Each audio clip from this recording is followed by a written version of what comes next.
What's up mga idol? So ito, sold out na at ready to pull out na mga idol.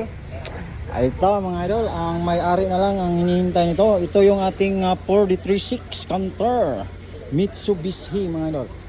Mini dam. Yan, napakagandang mini dam. Saka ito yung ating tirador, si Rolly. Okay, boss, anong kulang nito? Ay, wala lang boss. Tag-iya na lang yung ipaabot ani para mapulaot ni. Okay. Siguro na karong kwan. Ano yung ginagawa mo ngayon dyan? Yung ilaw boss, kinakliningan na. Yung ilaw, ginapasinaw.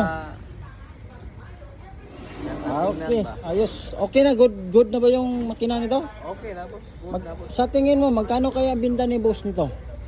Hindi mga Parang nasa mga 600 ata ito. 50 yata boss. Kasi 4x2 ito eh. At saka kanter Maganda. Tingnan natin yung sa loob. Check natin. Wow, napakaganda pala yung dashboard nga mga kaibigan. Ayan. Okay, malinis ang pagkagawa. Pero hindi pa natin nalinisan, no? Malinis siya pero hindi pa nalinisan. Yung kanyang sa ibabaw, yung kanyang kisame, napaka good quality yung kanyang pagkagawa mga idol. At saka dito tayo sa kanyang dashboard, tingnan natin yung kanyang wow. May stereo pa mga kaibigan. Tsaka yung ilalim, napaka perfect talaga yung pagkatrabaho. Tsaka yung mating ng ating upuan, napakaganda talaga mga kaibigan. Eto. Tsaka meron na siyang reserva. Ito mga idol, at tingnan natin dito sa likuran kung gaano kaganda ang pagkagawa ng ating mga latero dito. Ayan.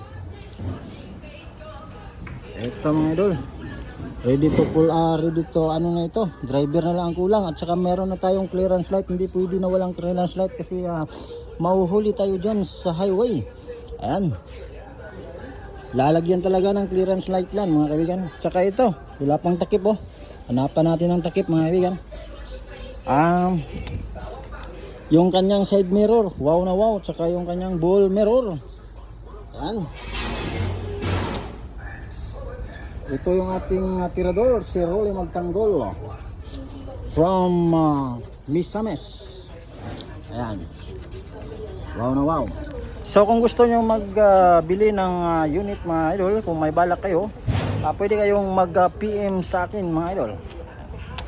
Tsaka pag usapan natin kung magkano ang halaga ng bawat isa ng ating surplus na sasakyan na ito. Made in Japan yan mga kaibigan. Hindi kami kumukuha ng ibang lugar, kundi Japan lamang mga kaibigan. Ayan. Okay. Ayan si Rolly. Maraming salamat. Yan. Matagal na yan dito.